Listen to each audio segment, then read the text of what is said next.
Hello everyone, నా పేరు అనిల్. ఈ వీడియోలో మనం ఫారెక్స్ గురించి తెలుసుకుందాం. ఫారెక్స్ అంటే ఏంటంటే ఫారెన్ ఎక్స్చేంజ్ అనమాట.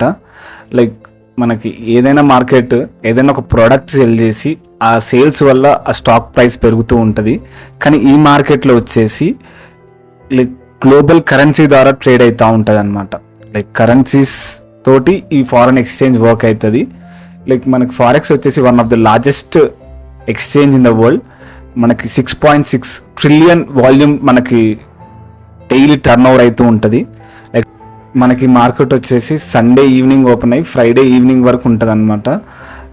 మనకి చాలా ఫారెక్స్ వచ్చేసి 24/7 మనకు రన్ అవుతూనే ఉంటుంది. అంటే ఒక స్పెసిఫిక్ ప్లేస్ అనేది ఏముండదు. ఈ మార్కెట్లో మనకి సెంట్రల్ ఆర్గనైజేషన్ అంటే ఇన్స్టిట్యూషనల్ ఇన్వెస్టర్స్ అయినా బ్యాంకింగ్ సెక్టర్ అయినా చాలామంది ఇలా ఇన్వాల్వ్ అవుతూనే ఉంటారు. ఇంతవరకు మన యూట్యూబ్ ఛానల్ సబ్స్క్రైబ్ చేయకపోతే ప్లీజ్ సబ్స్క్రైబ్. మన కీ కాన్సెప్ట్ వచ్చేసి కరెన్సీ పేరులో కరెన్సీ అబ్రివేషన్. ఇది వచ్చి డిఫైన్డ్ బై ISO. మనకి USD వచ్చేసి US dollar short form. AUD వచ్చేసి ఆస్ట్రేలియన్ది.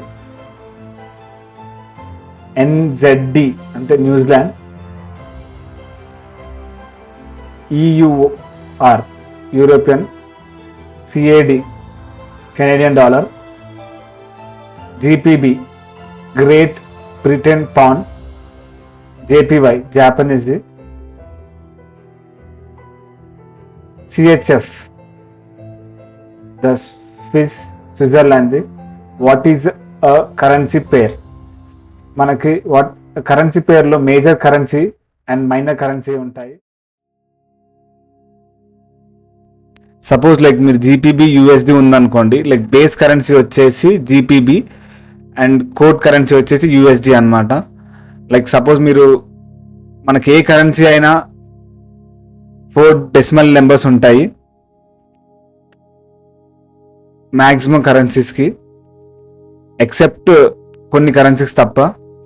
సపోజ్ మీరు GBP USDని అప్ సైడ్ ఎక్స్పెక్ట్ చేశారనుకో, మనకి గ్రేట్ బ్రిటన్ పౌండ్ వచ్చేసి మనం పాజిటివ్ సైడ్ ఎక్స్పెక్ట్ చేస్తున్నాం, US డాలర్ నెగిటివ్ సైడ్ అనమాట. సపోజ్ మీరు బయింగ్ సైడ్ ఉన్నారనుకో, మీరు GBPని పాజిటివ్ అనుకుంటున్నారు అనమాట. సపోజ్ మీరు సెల్ సైడ్ ఉన్నారనుకో, US డాలర్ని డౌన్ సైడ్ అనమాట. మనకి మార్కెట్లో కొన్ని మేజర్ పేర్స్ ఉంటాయి. ఏ పేర్స్ అయినా USD ఉన్నదంటే అవి కంపల్సరీ మేజర్ కరెన్సీ పేర్స్ అన్నమాట.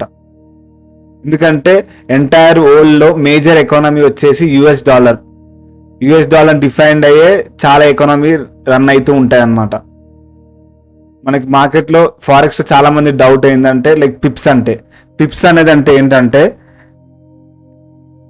Percentage in point price interest for point. అంటే మన చేంజ్ ఆఫ్ ప్రైస్ ఏం లేదు.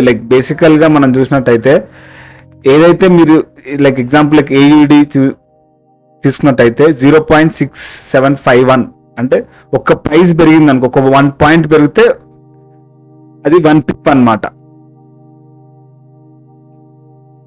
అంటే ప్రైస్ డిఫరెన్స్నే పిప్ అని అంటారు అంతే ఈ ఫారెక్స్లో.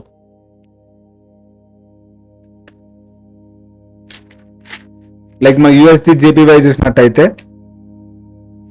14622 ఉంది. అంటే మన జపాన్ ట్రాన్సాక్షన్ లో 2 డెసిమల్ పాయింట్స్ ప్రైస్ ఉంటుంది అనమాట. సపోజ్ మీరు పై సైడ్ అనుకో, మీరు ఆస్క్ ప్రైస్ పే చేస్తారు. ఆర్ఎల్స్ సెల్ సైడ్ అయితే బిడ్ ప్రైస్ ఏది ఉందో దానికి మీరు పే చేస్తారు అనమాట. అంటే ఎంత ప్రైస్ ఉంటే అంత ప్రైస్ మనం పే చేయాలి. మనకి బిడ్ అండ్ ఆస్క్ ప్రైస్ డిఫరెన్సే స్ప్రెడ్ అని అంటారు అనమాట. అన్నిటి మధ్యలో వచ్చేదే స్ప్రెడ్ అంటారు. మనకి డిఫరెంట్ బ్రోకర్స్కి డిఫరెంట్గా ఉంటుంది. ఆ స్ప్రెడ్లోనే మనకి ట్రాన్సాక్షన్ ఛార్జెస్, బ్రోకరేజ్ ఛార్జెస్ అన్ని కవరప్ అవుతాయి.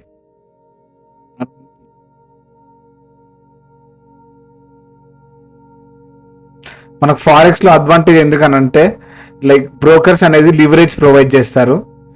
యాజ్ కంపేర్ టు మన ఇండియన్ మార్కెట్స్ అయితే చాలా తక్కువ ఉంటుంది లివరేజ్. కానీ ఫారెక్స్లో లివరేజ్ అనేది చాలా ఎక్కువగా ఉంటుంది. దాని వలన మార్కెట్లో లిక్విడిటీ అనేది ఎక్కువగా ఫ్లో అవుతూ ఉంటుంది అనమాట. లైక్ వాల్యూమ్ అయినా ఏదైనా కానీ లీవరేజ్ వల్ల నెంబర్ ఆఫ్ పార్టిసిపెంట్స్ అనేది ఫారెక్స్ మార్కెట్లో ఎక్కువగా ఉంటారు as compare to the any market. అది మనకు అడ్వాంటేజ్. లైక్ మీకు స్కిల్ ఉంటే లీవరేజ్ చాలా అడ్వాంటేజ్ అనమాట. ఆర్ఎల్స్ లీవరేజ్ వల్ల చాలా మంది ప్రాఫిట్ మేక్ చేస్తారు, ఆర్ఎల్స్ లాసెస్ కూడా అలానే ఉంటాయి. మోర్ అడ్వాంటేజ్ ఉంటుంది, మోర్ డిసడ్వాంటేజ్ కూడా ఉంటుంది లీవరేజ్ వల్ల. మనకు లీవరేజ్ వచ్చేసి లైక్ 1:50 ఉంటుంది, and 1:100 and 1:500 depends upon the brokers. Like brokers బట్టి మనకు లీవరేజ్ అనేది వాళ్ళు ప్రొవైడ్. నెక్స్ట్ వచ్చేసి మార్కెట్ వాలటాలిటీ. మనకి ఫారెక్స్లో మీరు లోవర్ టైం ఫ్రేమ్ ట్రేడ్ చేసినట్టయితే హై వాలటాలిటీ ఉంటుంది. అంటే లైక్ మొమెంటం అనేది రోలర్ కాస్టర్ లైక్ ఫాస్ట్గా ఉంటుంది. మీరు లాంగర్ టైం ఫ్రేమ్కి వెళ్ళినట్టయితే మూమెంట్ అనేది మనకి కొంచెం స్లోగా ఉంటుంది.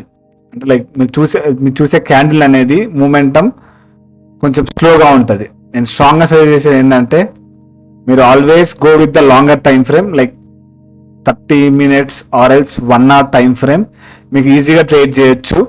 అండ్ ఆల్సో మనము మార్కెట్లో ఐడెంటిఫై చేయొచ్చు రేంజ్ బౌండ్ మార్కెటా, అంటే లైక్ ఏ కరెన్సీకి రేంజ్ బాగుంటుందని.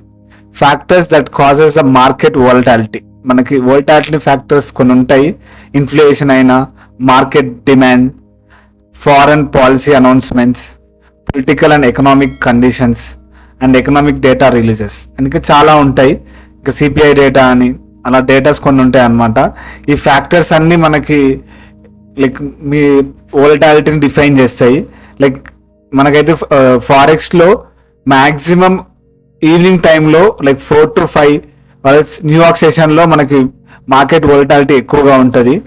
లైక్ ఫారెక్స్లో మనీ ఎలా ఎర్న్ చేస్తారంటే one is the major thing వచ్చేసి టెక్నికల్ అనాలిసిస్. మనకి తెలిసినట్టయితే ప్రైస్ యాక్షన్ వర్క్ ఏదన్నా ఒక ఇన్స్ట్రుమెంట్ ఉంది అని అంటే ఓన్లీ ఫారెక్స్ అన్నమాట. ఎందుకంటే ఇవి కరెన్సీ ద్వారా ట్రేడ్ అవుతూ ఉంటాయి. కరెన్సీ అనేది 24/7 ఎక్స్చేంజ్ అవుతూనే ఉంటాయి అన్నమాట. దాని వలన మనకి దీనికి ఒక స్టాపింగ్ అనేది ఏమి ఉండదు. 24/7 మనకి సండే నుంచి ఫ్రైడే వరకు దెర్ ఇస్ నో క్లోజింగ్. అందువలన మనకి gap ups and gap downs అనేది ఈ మార్కెట్లో మనకు కావు.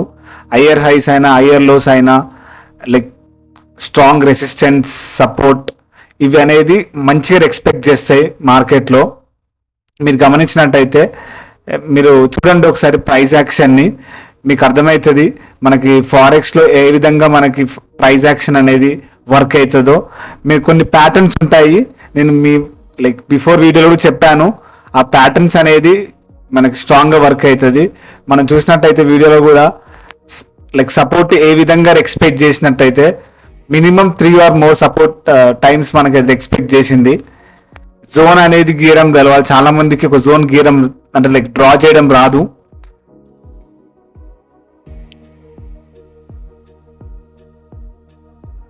Zone and trend lines. And also like ఈ వీడియో కానీ మీకు నచ్చినట్టయితే like and share. And also like మన ప్రతి ట్రేడ్ నేను మన వాట్సాప్ గ్రూప్లో షేర్ చేస్తుంటాను. లింక్ అనేది బయోలో ఉంటుంది. You can join by clicking it. నాకు ఎంకరేజింగ్గా ఉంటుంది ఈ వీడియో. మీకు మీ friends or all family members అంటే ఇంట్రెస్ట్గా ఉంటారు ట్రేడింగ్లో, వాళ్ళకి షేర్ చేయండి. Thank you.